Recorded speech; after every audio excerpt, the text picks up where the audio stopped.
Hi, everyone. It's Dr. Arlene Diamco. Thank you so much for joining us at the Multidimensional MD. As always, my mission is to help bring the intuitive. Oh, hold on one. I needed to close one window. So sorry. We have been going through some tech issues this morning. And so, very interesting because we are learning to communicate here and we are wanting to make osteopathy more accessible to you. So, it's just ironic that we're facing all of these things at the same time.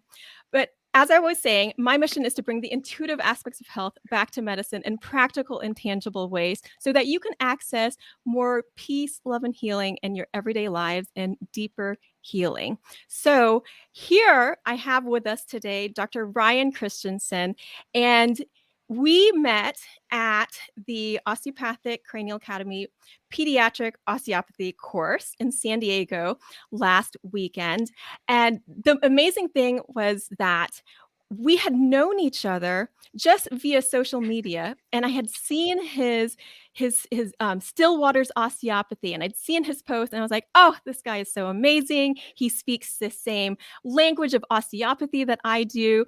And I was like, "Oh, obviously just like followed and just wanted to be connected somehow." So when we got to the San Diego and we were introducing each other, then I heard him say, "Oh, I'm from Stillwater's osteopathy." And I said, "I know you." I was so excited. I was like, "I know you." And I'm so happy to meet you in person. It feels like we've known each other for so long. And it's amazing when you meet someone where you feel an immediate connection.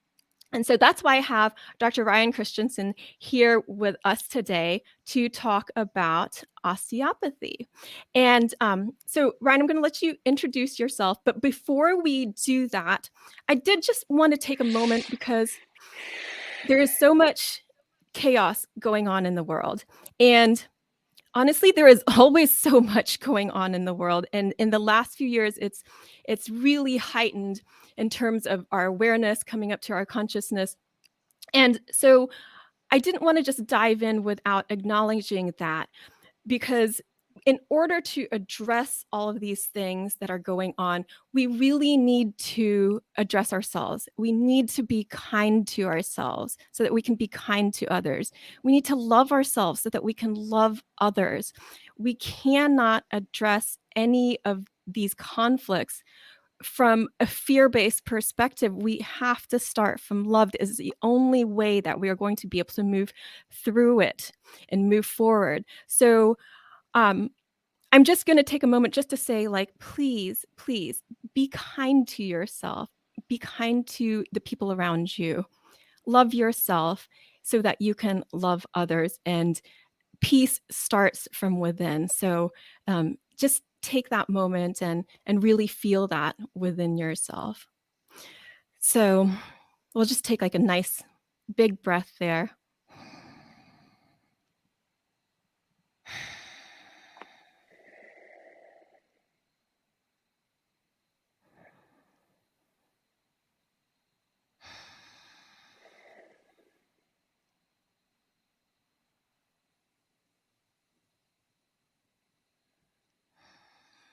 Thank you so much for that moment of silence and being able to start from there.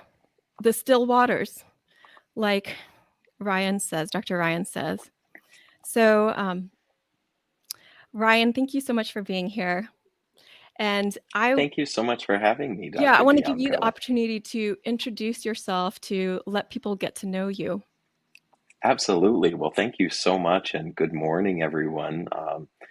It has been what an energetic few weeks with these eclipses and changes, but it's my pleasure to be joining you today. My name is Dr. Ryan Christensen, DO, here at Stillwater's Osteopathy Lake Orion in Lake Orion, Michigan.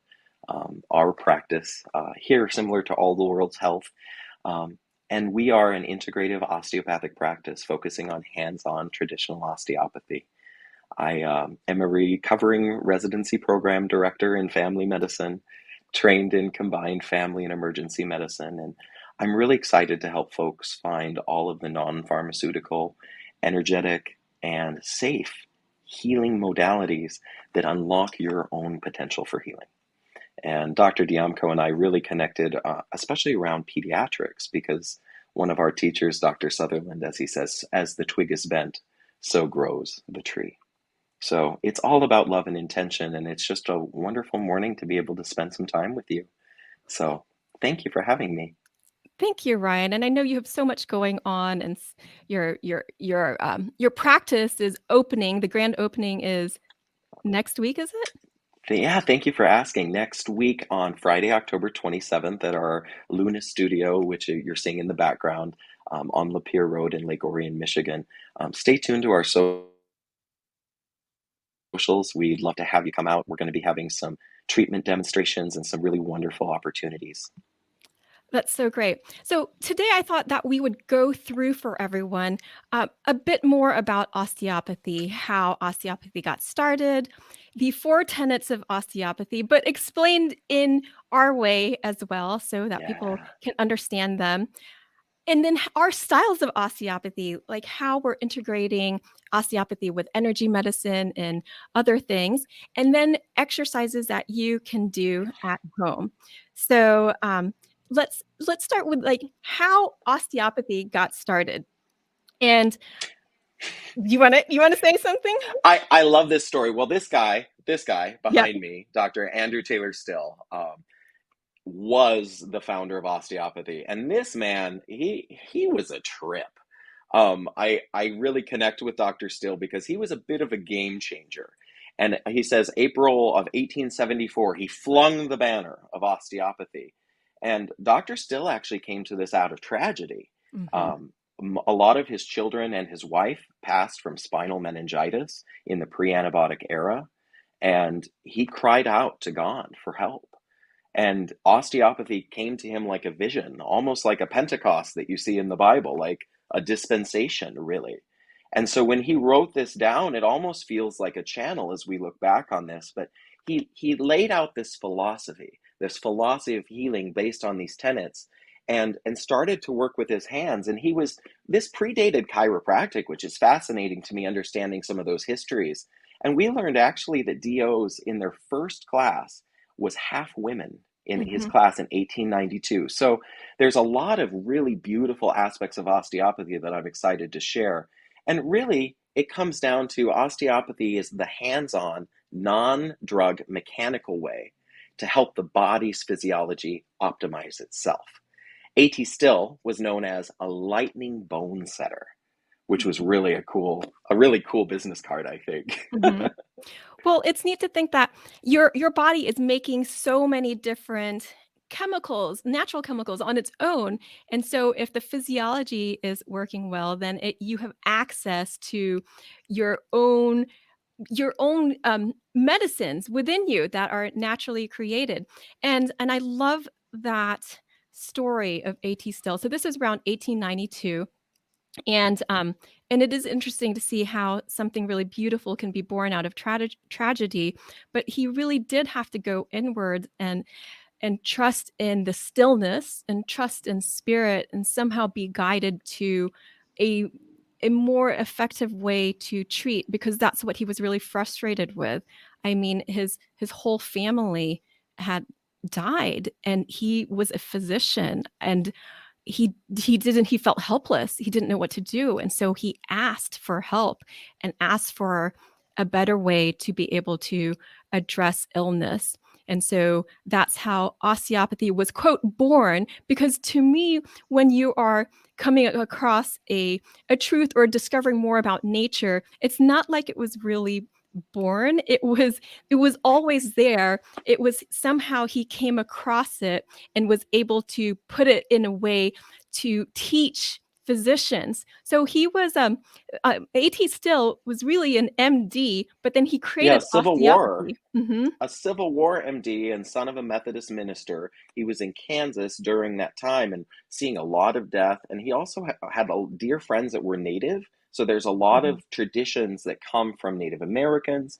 And it's a fascinating discussion about at still his name, even being the starting point for so much of our Ah, intention. love that. And when we find that our teachers, this legacy that he left, still also published a couple of books in the 1880s and 90s that were later pulled off because he felt like he gave away his secrets. And words like the rule of the artery is supreme, that the body, the osteopath, must travel in harmony with nature's laws. And hopefully we'll be digging into a few more still quotes in the future, because I Yeah. think this really comes into making osteopathy a philosophy and a true life science, Mhm. because we embrace the intention along with the body's capacity to truly do remarkable Yeah, things. and he was out in nature, so he was a naturalist, and that's really neat to understand because we are a part of nature, and it's only in pretending that we're not able to understand health and healing. So what if we can understand nature, then we actually understand our true nature better. And so that's how we can um, move forward. And so let's go on to the four tenets of osteopathy. And I said four tenets of osteopathy made easy. And it's just because I would love to add more life to the way we describe osteopathy, and so I don't want to do it in a way that feels like a lecture or is dry and boring. I wanted us to share like what these four tenets mean to us. So we'll just go Mhm. one by one. So the Do first you want to tenet. start with your overall of osteopathy, how you describe that to Oh, sure. somebody brand new? Because I feel like that's also my question Yeah, that I get a lot. absolutely. Because we get into those tenets, but there's a lot of nuance there, and I'd just be curious how you, especially as an MD who really has some wonderful credentials, and kind of, I'm curious, and I know we've talked about this, I'm sure, in your past about how you've come into osteopathy, but I think you have such a beautiful command of it, Dr. Diamco. So it's really a pleasure to hear how you describe that. Thank you, thank you, and feel free to call me Arlene here. It's no problem. um, and so, what I tell all everybody when I'm explaining osteopathy, I say that well, we start with the alignment of the bones, including the head, because I'm including like cranial osteopathy as well. And we check for the tension in the fascia, the dura, the tissues that hold everything in place. We also check for the movement of the fluids, including the arteries that bring nutrients, the veins that remove toxins, the lymph fluid that drains inflammation, and the cerebral spinal fluid flow so the nerves can communicate properly. We check for the how the organs are communicating with each other. They need to be in tune and in rhythm with each other to be balanced and whole, to feel balanced and whole. And then I add some other elements to that. So I also look at the emotional body and see how that's integrated with the whole, and also just help to reset the autonomic nervous system. So all of these things are a part of osteopathy to me because you are a whole being. And that brings us to like the first tenet of osteopathy is that the body is a unit and the person is a unit of body, mind, and spirit. And I know that we can say that, but it's one thing saying it and understanding it cognitively. It's a completely other thing addressing it so that you can feel it. Because what does that mean like body, mind, spirit? How does the mind affect the body? How does the body affect the mind? How does spirit come into play with all of this? And so a lot when people come in, sometimes they feel off and they don't necessarily have a diagnosis, and that's completely fine with me. I don't necessarily need a diagnosis because there's something out of balance, and so there's something out of balance in this integration of the body, mind, and spirit. And so I love it when people have gone and been checked out elsewhere, because if there's like anything they really just need to tend to right away, anything urgent or emergent, and you've dealt with emergency medicine. So you know all about like getting those things out of the way. And then we can kind of delve in a bit deeper to see why is this being not feeling in balance.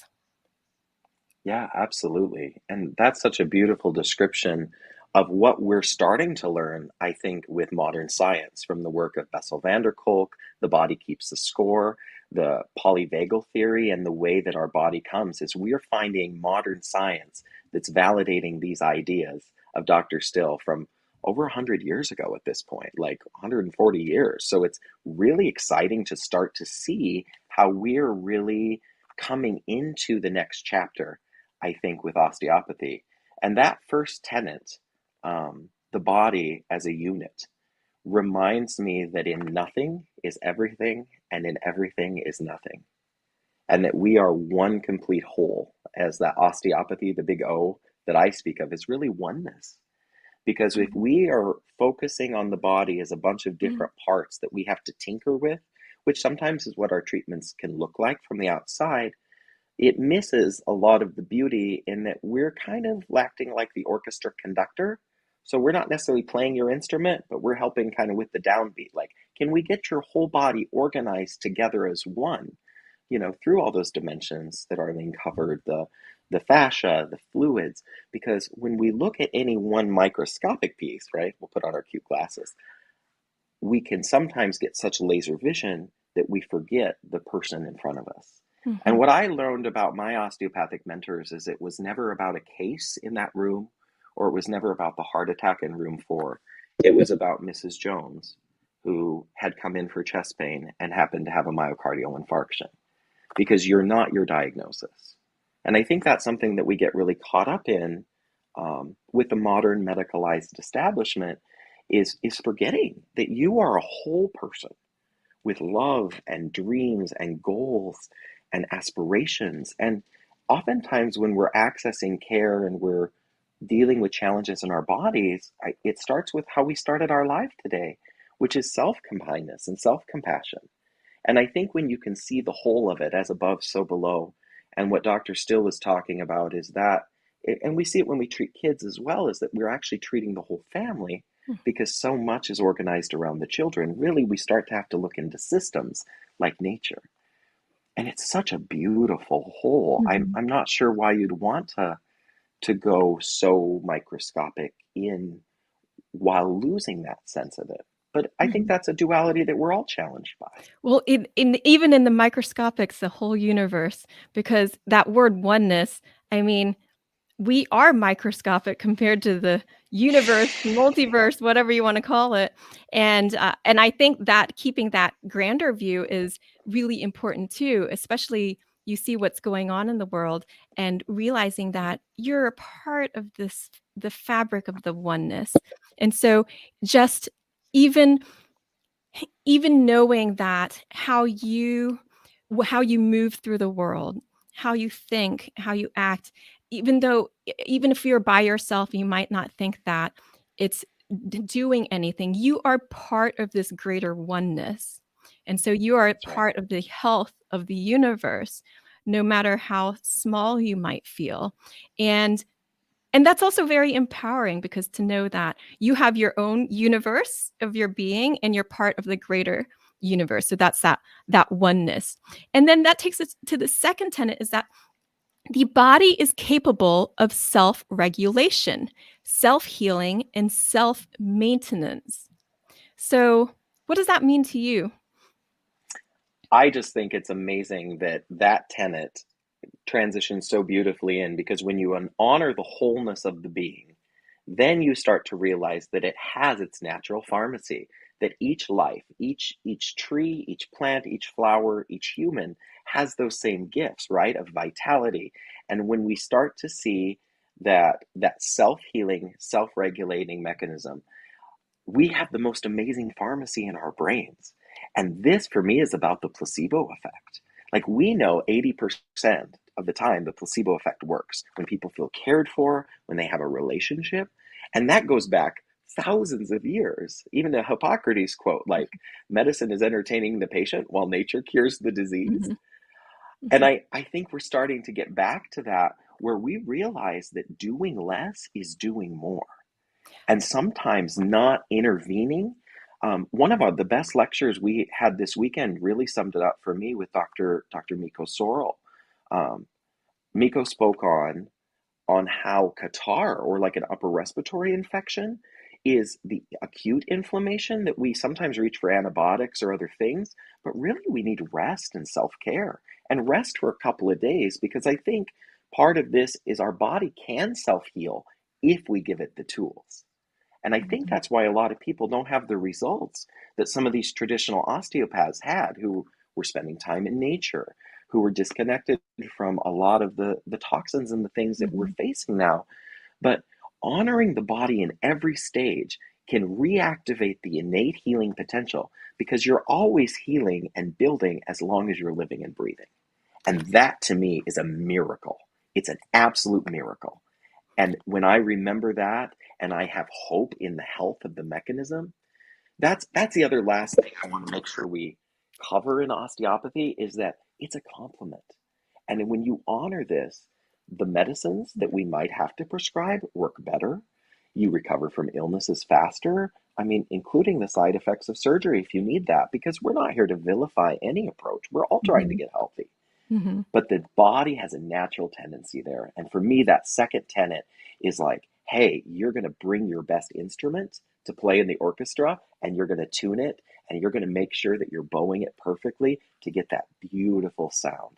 Because to me, health is harmony, and we can be in harmony. And when that happens, that's when our body's natural self regulation shows up. There are several things you said that I just want to emphasize. Like one is Dr. Miko Sorrell said, rest for a couple days. What she said was rest for extra time, longer After. than you think, right? Once you start feeling better, rest a little bit longer than that. So, and then also that placebo effect, because this is what really launched me into the integrative holistic world. Because my first year of medical school, I had this great idea. I said it would change medicine, and it was common sense, and I was wondering why people hadn't talked about it. I said, oh, hey, I have a great idea. It will change medicine. We're looking at it backwards. We're looking at it like in 180 degrees. So I said, instead of comparing everything to the placebo effect, why don't we study that innate capacity of the body to get better from within, and then we won't have to worry about as many side effects. And my attending at the time sort of like tilted his head and just said, oh, that's an interesting Hmm. question. And then all my friends and colleagues, it was a group discussion. So I thought that we were going to have a discussion. And I watched them because they're brilliant, brilliant people. And I watched their eyes look at the attending. And I was, the wheels in my head were turning, the gears were turning. I'm like, why are they looking at him? This is not a yes or no question. This is a discussion question. I wasn't asking anyone to turn things around all at once. And so and when he said, "Oh, that's an interesting way of looking at it," there was no discussion, and we moved right on to the next thing that we were talking about, Well, and that's it. I Is they're was so quick to move on instead of stay in that space and ask that question and be curious. mhm. But because the placebo effect is considered kind of a nuisance effect to studies, because if it's too big, meaning you're getting better on your own, then it will interfere with the results, the significance of the results of whatever they're comparing it to, usually some sort of drug or medication. And so, but to me, the placebo effect was the most fascinating effect, because you were basically had numbers and percentage of like people that were improving without any therapy per se. Something in them was getting them better. And I was like, oh my gosh, we need to study Mm. that. We need to figure out what that is, because that's amazing. That's miraculous. And Yes. and Yes. I say like miracles are just things we don't understand yet. Oh, So what if yes. we Yes. study them, then we can understand them, and then they can still be miraculous, but then they could occur more often. And so this is Well, how and we raise the let's let's talk about that for a minute too. Why you don't see studies about osteopathy in the New England Journal of Medicine. Because we can't randomize double blind controlled trial touch, because there's always a benefit. Even in the sham touches, there's a healing effect that we see, sometimes like 20, 30%. Because part of what I think we need is what every child needs, is to be witnessed. And witnessing through that is a really powerful medicine. I really love that you were asking that question in medical school, though. Wow. Sounds like you should have been an osteopath, Arlene. yeah, Or you are an osteopath. That's the thing that so many people mhm, see the simultaneous, like see MDs and DOs practicing similarly in the more of an allopathic model, that it's really exciting, because I find that mostly my MD colleagues are more excited about osteopathy. Honestly, because they start to see that the benefit in the toolbox. Mm-hmm. But that self-regulating, self-healing mechanism, it's unreal. And that's the part that still humbles me as a clinician. Every time I think I know, the health shows me something new. Mm-hmm. Mm-hmm. And then, so the third tenet, moving on, is that structure and function are reciprocally interrelated. So this is a key too, because this I feel differentiates a lot of um, my education as an MD from like when I started delving into the osteopathic world, because there's so much physics related to this, and physics was my one of my favorite sciences. So like Einstein's theory of relativity, that to me was like, I was like, this Oh is yeah. science. I was like, and this changes all the other science. And somehow that means the other science is not quite accurate. But anyway, that's a much bigger conversation. But structure and function are reciprocally interrelated. And So, this one has been really working on me lately as we study embryology, and how the function starts, like the heartbeat starts, and then it builds later. And it's all mhm, organized around the midline. And this comes back to the orchestra analogy for me, is when you're playing something that's a big Mahler symphony, you have timpani and horns. But if you're playing a little, Bach concerto, it's a completely different orchestra, right? So we bring different needs for this, but that structure and function, sometimes the function comes first, and the structure is a result of the function. And mhm, that's what we're starting to see with our airway and chewing and how we're stretching our muscles, is that those stresses actually mhm, help improve our physiology. And that's the part, is we often think of a blockage in the structure leading to impaired function, which we see all the time. And sometimes the blockage, we think, oh, here's the line and here's the result, and there's a blockage in the middle. Often we see there's the stimulus, the response, and a blockage down here that's affecting the whole system. And plumbing. that, I think, is a little different. It is. It's very plumbing or electrical, I guess, where it's kind of Mhm, grounded out. mhm. But Yeah. that structure and function together, it's kind of like, are you a particle and are you a wave? And the answer is yes.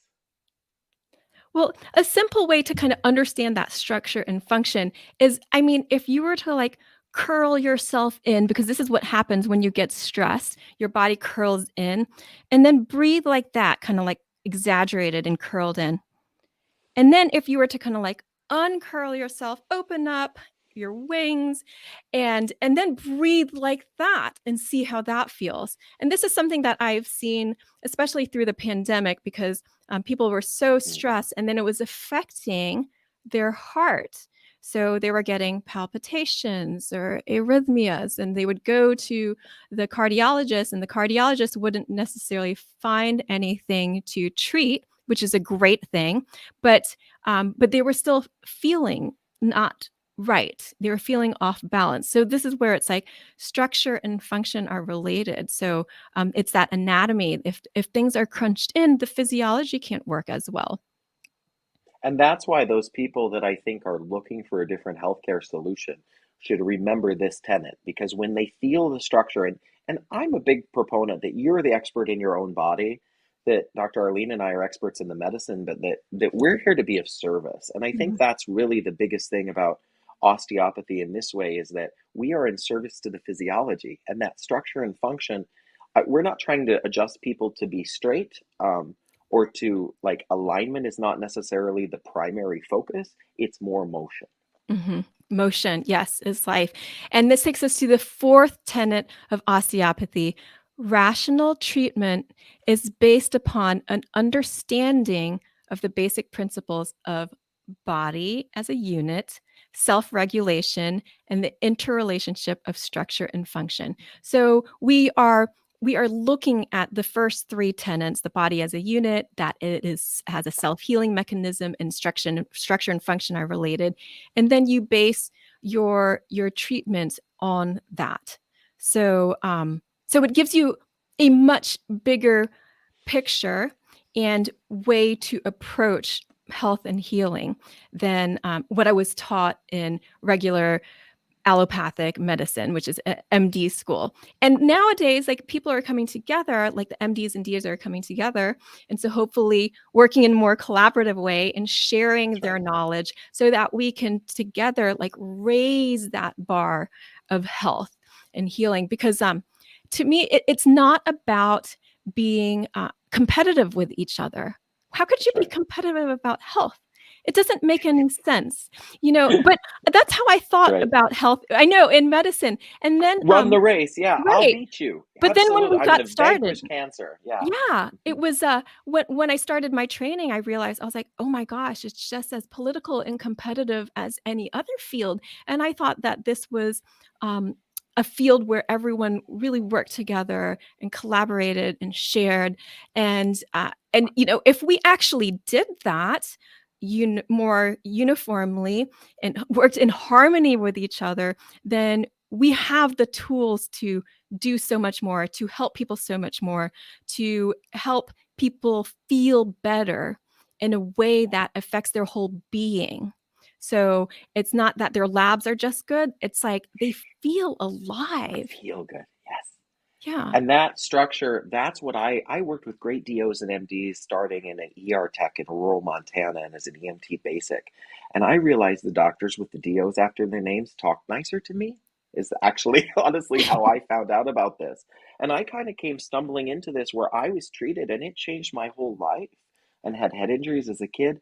I, I guess I didn't know how much power was here until you found a trusted clinician or someone to show you that there was an option other than the standard things.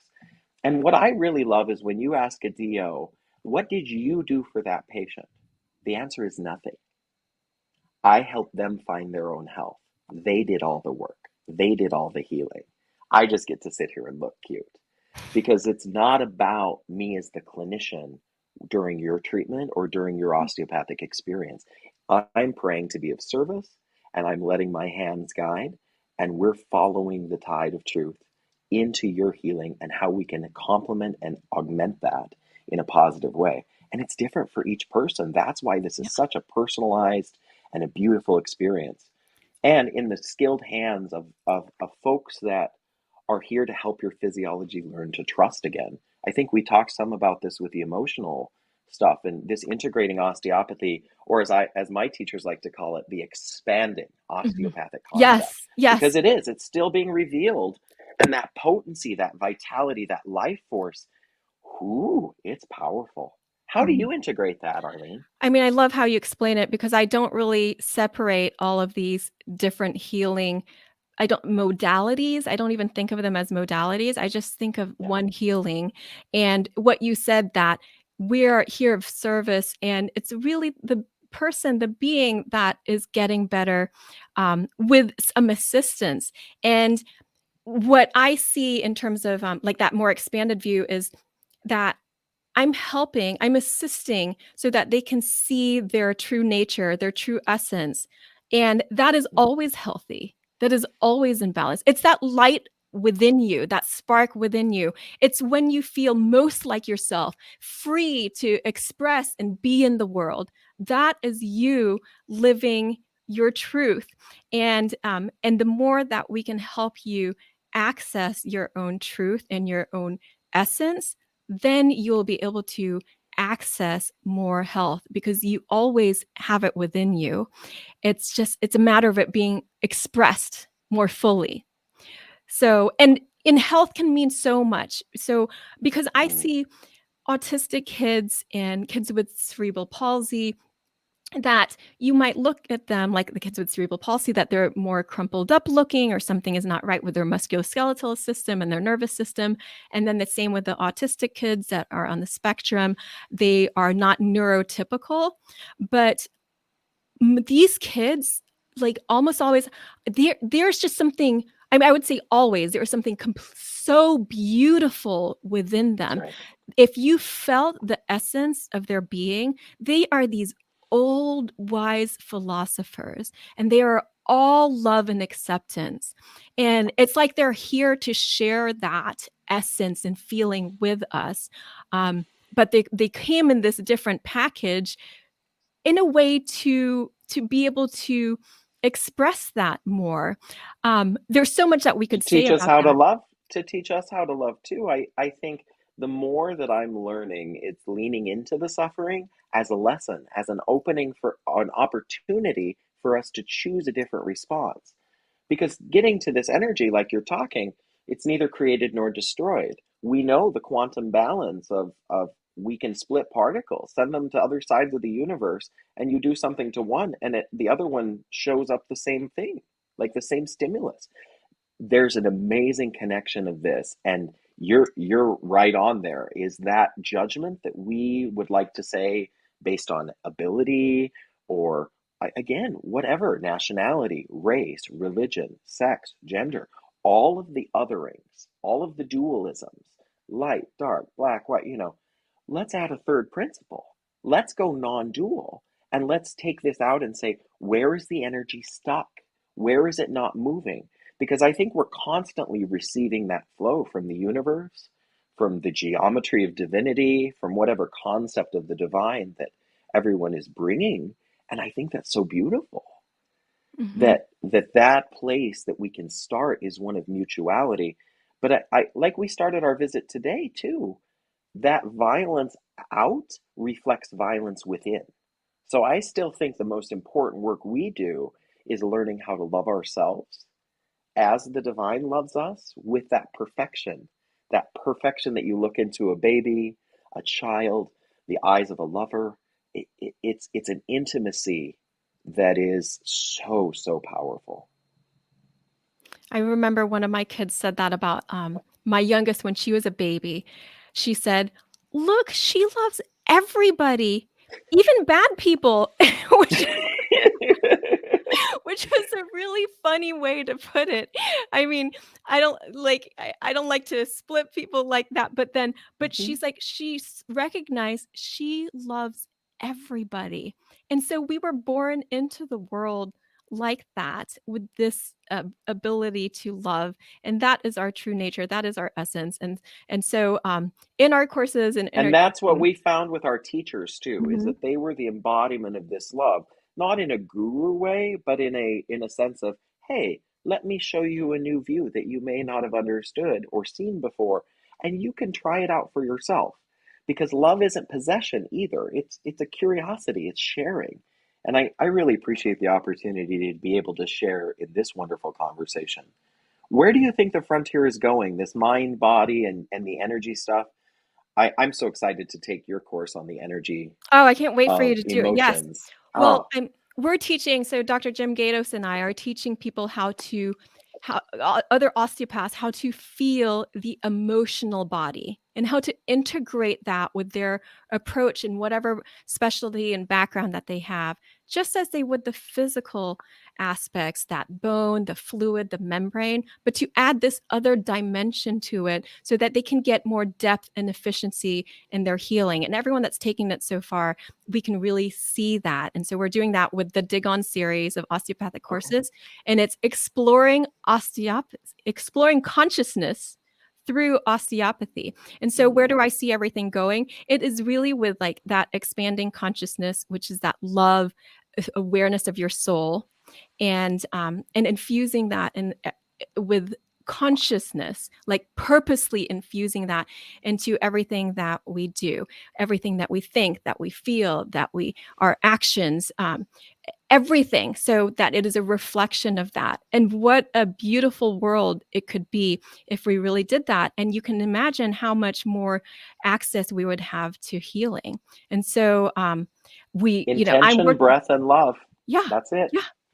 So I know Shamini Jane is working on this as well, and many other practitioners, and including looking at the biofield, which is just the cumulative energy that your being expresses.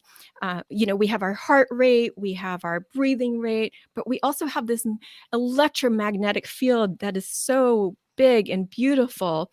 And I mean, that's a whole other conversation, but Oh we yeah, can we'll have to see. get into the aura and the chakras at one of there's our future ones there's because so much we it can is. get It's our to. spacesuit, our filter, our energy body, and it's as real. It's as real and accessible and treatable as your physical body. That's what I'm really excited for people to know, is if you're interested and excited in this, like, we'll show you a few exercises that you can help move some of your energy. Yeah. So And I'm really excited that we have these new vistas, because that work you're doing with the mind and body, I'm 100% convinced that that's the next stage of development for us, is that mental health we'll realize is all in the fascia. This anxiety, depression, is so much of what we deal with on the daily is stuck in well, physical tissues. they're actually the biofield is this interpenetrating fields. So there are multiple dimensions. So the way I feel it, it's like, yeah, it's in the fascia, but it's also everywhere else as well. So Ah, yes, I can't wait to talk more about that. But so many more I frontiers. I'm know so excited to learn with you. before we get going, do you have any favorite easy exercises? Absolutely. Yeah. And the Dr. Fulford exercises, I like to do a lot of. But one of my favorite ones is to just start with some natural breathing. So I'd like to invite you to just take a breath. Notice where you're sitting in your chair. Maybe open your shoulders up a little bit and see if you can feel the very tip top of your head, and just allow that to like have a little string and sort of pull that. Maybe reach up, little hands, like I'm going like this, up and down. Just, yeah, just kind of getting yourself settled. And when it feels good, grab the namaste and bring it to your third eye, down to your mouth, and then down to your heart center. And gently just let the breath kind of go. We'll do 3 or 4 breaths and just see if you can find a little bit of center, that pulling line down. Um, I love practices that are micro moments of stillness, because oftentimes in our busy lives, we get literal moments to do that. And you can do a lot with energy in a few moments. So as that continues to go down, allow that to ground in your feet, feel your root chakra open, and notice the breath expanding deeper now, deeper into your legs, into your thighs. That's it. And as that opens a little more, just be curious what's coming up. If you think anything, label it thinking, thank it for showing up, and just allow the breath to be your guide.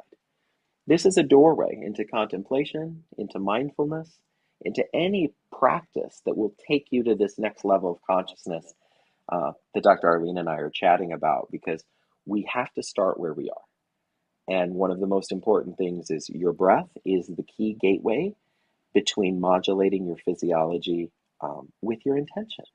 So it's really a great place to start there. So And thank continue you, that Connie. breathing Oh, with that. sorry. Hi, Connie. Thank you, Connie, for this comment. It's just like on curling into oneself, and yeah, it's what happens anytime you get stressed and or any trauma, and what Dr. Ryan Christensen, what his exercise is doing is actually helping to open that up. And so I'll add another thing that you could do to that, since you commented on that on curling, is just the same thing what he said of like rounding those shoulders back Mhm. and letting them set back, because they usually tend to like curl in like this. But this is an energetic exercise, and you can feel this. So if you're an osteopath, you can feel the effects of if your patient's doing this.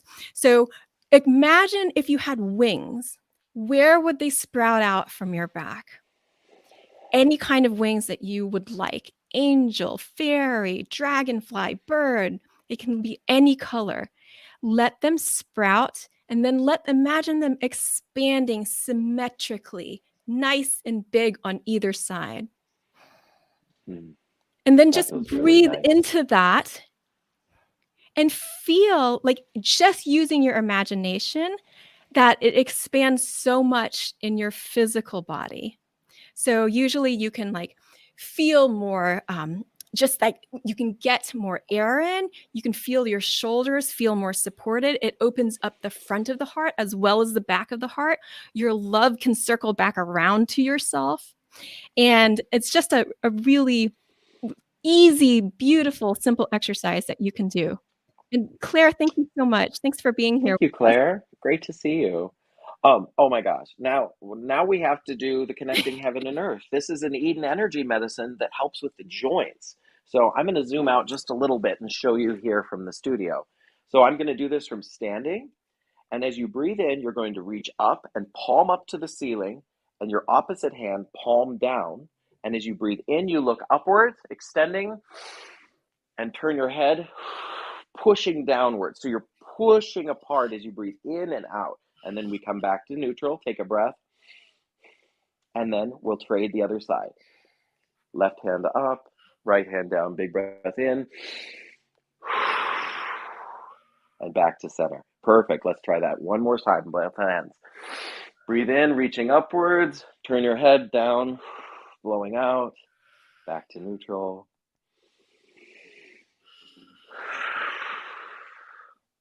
And this looks a lot like Tai Chi or Qigong, which are other practices that you may be familiar with that look similarly. Again, our goal is moving energy, and this will decompress a lot of that spine and help with some cross patterning, especially the hips and the shoulder joints. So try that one and let us know in the comments what helps. We really appreciate the feedback. Well, thank you so much, Dr. Ryan. Thank you for One being last thing, the last practice for the aura that I wanted to share is a baking soda bath. Have you heard about this? to Oh, alkalinize. actually, it's interesting. It seems to detoxify, Hmm. and that natural bicarbonate helps our body's ability to buffer and respond to stresses. So a lot of people will do an Epsom salt soak, but what I found recently is by doing the Epsom salt soak first, visualizing that draining out anything you're clearing, and then like half a box of 99-cent baking soda sprinkled throughout, it helps with your skin, it helps open up the hair, and the energy feels amazing afterwards. So if you're struggling with some stagnant or stuck energies, I'd really be curious trying a few of those practices and seeing what happens, because I feel like that's the easy ones that are relaxing practices we sometimes forget to do because we want to have something more to do. So I'm excited that we have some of those options. And thanks again for having me today. This was Thank so much you. fun. Yes, it was so. I love that we were able to collaborate here and to be able to explain things in our ways, and so it just helps to expand the understanding for ourselves and for everyone else listening. So thanks everyone for being here with us. And if you'd like to connect with me in any other way, you can on Instagram at All Worlds Health, on Facebook, All Worlds Health and Pediatrics. And you can sign up for my e-love letters. I send them out once a week on Wednesdays.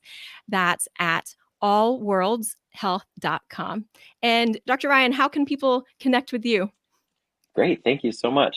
Follow us on Facebook, Instagram, and TikTok at Still Waters Osteopathy, or our personal pages at Dr. Ryan C or at Dr. Ryan Music. We're working on some healing music as well, so it should be a fun, exciting adventure.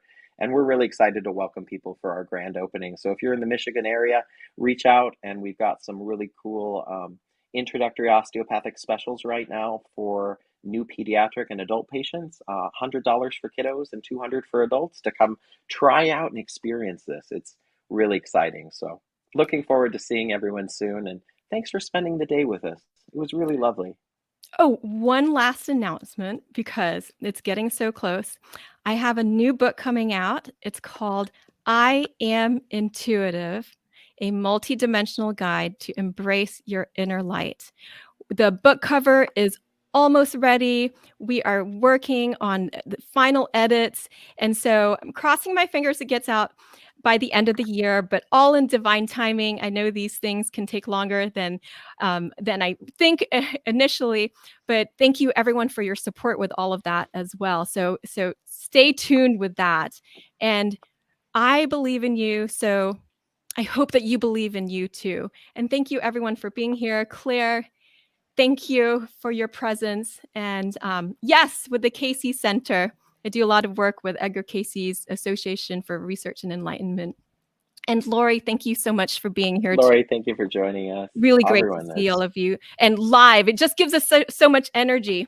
So, where can we get my book? Yes, absolutely. You can get it on Amazon and I'm sure other places as well. So, we'll get well, that we're up. going to be starting our Stillwaters monthly book group. So we're going to put your book on the list too for Ah, one I of the love months it. and bring in authors. Thank you. That's so exciting. Thank Gosh. you. It is so practical, easy to read, feel good, and you're going to love it. The beta readback we've been getting has been phenomenal. So more on that soon.